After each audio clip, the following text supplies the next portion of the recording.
Right.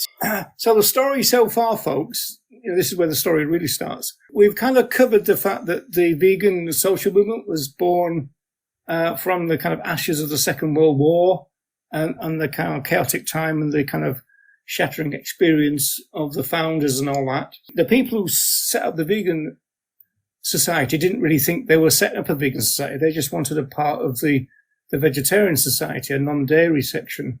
And they were told they were shown the door, really. And so they had to start from scratch. And so I think it's fair to say, Andy, that the chaos of the first couple of years was because of that, right? But the fact that they didn't know that they were going to be in charge of the social movement. Yeah, absolutely. And it makes a whole bunch of sense as well. And I think their own understanding of what they'd taken on was kind of coming to the realization as well that, hang on, this isn't just a few small changes here. This actually expands to the entire world and everything, and we need to encompass that. So yeah, I think obviously it's hard to set up that kind of social movement anyway, and obviously they're learning as time's going on and dealing with everything that's happening in real life. Well, it was wartime, it was rationing and all the rest of it. So yeah, absolutely.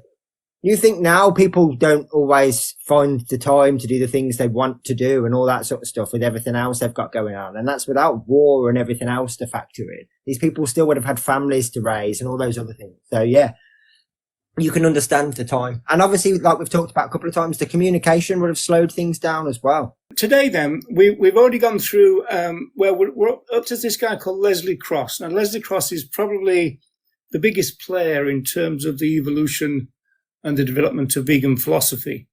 Donald Watson was also involved, Elsie Shrigley, a few people kind of after that, but they weren't really involved with the actual, start of the philosophy. So I always say we're talking about something like 1945 through to about 1955, really. Would you agree with that, Andy? Yeah.